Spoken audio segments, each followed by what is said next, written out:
Id-Deputat Nazzjonalista Chris Said qal li Gvern Laburista ma ħoloqx xogħol fawdex għall-Lawċin. Said qal dan waqt dibattitu fuq il-programm Follow-up fuq One kif kien mistoqsi dwar il-prestazzjoni ekonomika ta' Gvern Laburista fuq il-Gżira ta' Tletoljiet.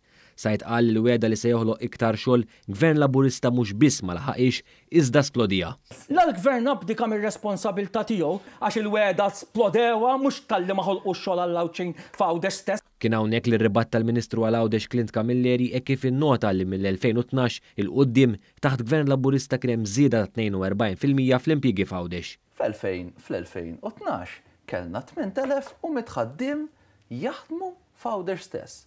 Illum għandna 11,600 ħaddiem li jaħdmu f'Għawdex stess u dak huwa x-xogħol f'Għawdex għall-Lawċin żieda b'42%. Meta l-preżentatriċi tal-programm staqsit lil Chris Said dwar il-proposti tal-Partit Nazzjonalista f'dan ir-rigward, Said bħal kwistjoni tal-mina bejn Malta u Għawdex qal li għandu isir studju ieħor. X'inhu huma l-proposti tagħkom bħala Partit Nazzjonalista? Il-Partit Nazzjonalista huwa ċar fuq il-proposti tiegħu. L-ewwel ħaġa li trid issir, irid isir studju soċjo-ekonomiku. Madankollu fl-istess nifs qal li Lawċin iridu s-soluzzjonijiet b'mod urġenti. Lawċin iridu s-soluzzjonijiet urġenti. Said qal li l-Gvern Malti ma ħareġ l-ebda ċenteżmu żejjed dwar il-konkos difettuż ta' Mater Dei minkejja li fil-verità l-Gvern kellu jonfoq 150 miljun euro mit-taxxi tal-poplu biex dan il-konkos jitranġa. Għallu koll l-isptar Mater Dei huwa monument tal-Partit Nazzjonalista. Li kemm infaqtu biex irranġajtu l-konkos difettuż. Taf li ma ntafaqx f'ċentesmu Mater Dei qiegħed hemm u l-ħares mhux qiegħed hemm huwa monument ta' Gvern Nazzjonalista.